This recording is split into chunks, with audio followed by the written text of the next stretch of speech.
What would happen if Snow White was turned into a frog, and Prince Charming tried to save her, but was also turned into a frog, and then one of the 7 dwarfs kissed the frog because he thought the frog was Snow White, but actually it was the prince?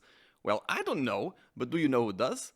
Welcome to Storyteller, a book about building stories. Life and death.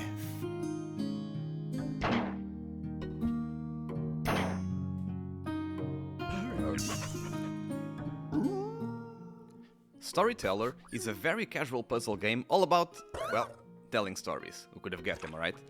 And as such, this video will contain narrative and mechanical spoilers. The game is divided into several levels, which are simple empty comic book panels with a title at the top and a list of scenes and characters at the bottom. It is then your job to tell the story in the title using the bottom elements in any way you see fit. As you fill scenes and compose them in certain orders, characters will automatically perform actions and interact with each other. Let's look at the very early level. The story is called Seeing the Ghost of a Lover. It has a love scene, a death scene, and 2 characters, Adam and Eve. Given the title, you might guess that both characters should fall in love, so you add that scene to the first panel and both characters to it. Then, given the ghost in the title, it's probably a good idea to kill someone, so you add the death scene and choose one unfortunate victim. The only thing left to do is to make the ghost show up to his spouse, which can be done by repurposing the love scene, which in this case will display Adam as a ghost given he died in the previous panel. This is a very ingenious tutorial level, as it teaches amongst other things that the same characters behave differently based on previous actions, and that even scenes can be used in ways not necessarily depicted in their title and appearance, such as the love scene serving merely as a setting in which Eve can meet Adam's ghost. This subtle tutorialization and presentation of new concepts is present throughout the entire game, down to basically the last chapters. This is because Storyteller constantly introduces new scenes and characters with their own nuances and innate behavior, which really brings both them and the book itself much more to life. Characters are actual individuals with personality, like in an actual story, rather than empty shells that can be indiscriminately swapped around. For example, Isabel and Edgar are both Victorian characters, but Isabel is much more evil and vindictive, as shown in this snippet where she is more than happy to poison her husband after a fight, while the reverse isn't true. This is all taught seamlessly via visual cues, experimentation, and the gradual introduction of concepts, not in a tutorial prompt. This makes the whole experience flow much better and creates some surprises when the characters unexpectedly reveal a hidden personality trait. And this is the game, pretty much. So what makes Storyteller worth playing? First of all, the presentation. The overall comic book aesthetic is so well put together and polished, giving it a nice vintage, almost pop-up vibe even. Characters' reactions are also priceless when put in the dozen of unexpected scenarios the game presents you.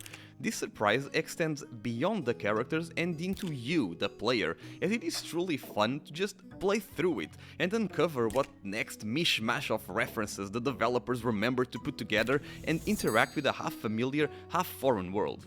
And that's because the dozens of stories waiting to be discovered and told span many different settings, time periods and genres.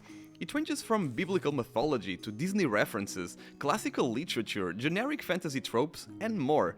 Sometimes you'll even get thrown a curveball and the story will randomly jam characters that really do not belong together for very humorous results.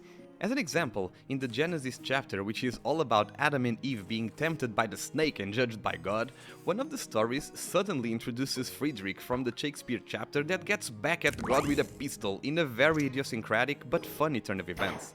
Finally, and if this isn't telling, then nothing is, my very much non-gamer girlfriend saw me play the game and found it so endearing she just created a new save file and beat the whole thing herself. With all that said, I do feel Storyteller suffers from one major pain point, and that's that it feels severely underexplored. After finishing the game, it felt like I was done with the introduction and was now ready for the big boy puzzles and the actual content proper. Of the game's 14 chapters, only the last one uses 8 panels in a story, while others use at most 6, and this vastly reduces experimentation space as a player and the complexity you can put in as a developer. Even concepts themselves sometimes feel like they have much more potential. There's some scenes that are used literally once in the entire game, And while settings like royal court drama have whole chapters dedicated to them, some truly classic ones like Dracula seem to only be included as a passerby reference. However, I know game development can be cutthroat, and I don't know the studio's constraints at release. There was a very recent update that introduced new stories and added post-game challenges, and those can be pretty brutal to figure out, let me tell you, one of the highlights of the game for me. And this makes me hopeful the developers will eventually keep on building what is a tremendously great foundation. As for time to beat, I'm clocking out at about 7 hours, and this includes basically 1.5 playthroughs. This doesn't bother me personally, but I feel it must be brought up as I know many people do use game duration as a value indicator. Even though in this case I feel like that's an unfair metric, as the experience itself is much more than the time you spent with it. It's really worth it for me at least. And that's enough for me. If you want to put together a disjointed array of extremely funny characters and situations while retelling all of your favorite stories from a kaleidoscopic lens of madness that somehow turns a dog-werewolf secret affair into a tale of double murder, then give Storyteller a try. See ya!